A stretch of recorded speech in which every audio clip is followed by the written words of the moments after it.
Would they keep the same CEO or bring in a new one? Well, usually the VCs, they bring a new one. Yeah. They bring a new CEO because anyway, they are, it's an acquisition. So they buy part or entirely the company with its debts or not, depends. And they bring a new CEO.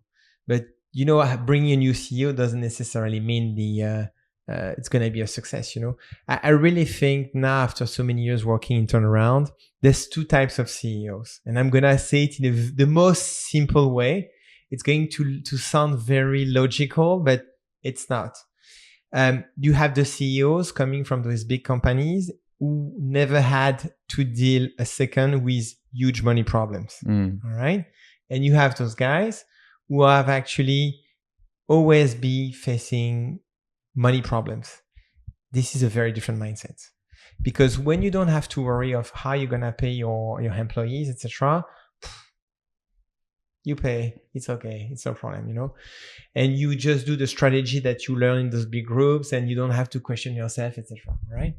When you had to deal with money problems, well, you are going to try to not spend that money, and you are going to be more resilient. You are not going to be so much touched by stress and pressure, etc. And I think that in those turnaround cases, the mistake that I've seen very often until recently, actually, is that putting a CEO who never had to deal with money and who is just like doing exactly what he learned in those big groups before, and not facing the reality.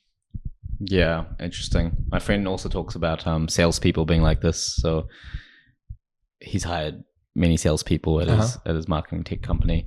And he's like, when you would hire, you get someone's CV and they're like, oh, Salesforce for 5 years, and he's like, those people never work out well because they haven't actually had to sell. People would just come to them because they know the product, and they're like, hey, can I buy this thing? And they would just facilitate the deal. They weren't actually having to go out, sort of build the brand, build connections, and actually sell. And it's an entirely different kind of person in CEO. Exactly. It needs very different skills. And also it's, we talked about the experience, the one who had to deal with money or not, but also I think it's a personality thing. And some guys are just not geared to do that. That's it. They are probably amazing CEOs when everything's okay and there is money, but when it's a mess, they're just not. They're just not the right person for it. It's like the Wartime and Peacetime CEO. Yeah, exactly. And it's actually funny that you mentioned the sales team, because I really think that also that sales teams can be extremely dangerous, because if you have this person you describe in your team who is going to put you like really high sales target and tell you, yeah, don't worry, I'm gonna do it. Okay. The danger of this is that you risk to buy too much inventory to be able to achieve the target. And so that can really put the company into danger.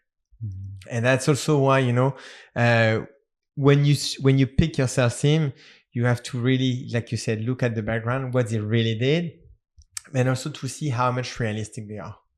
Yeah.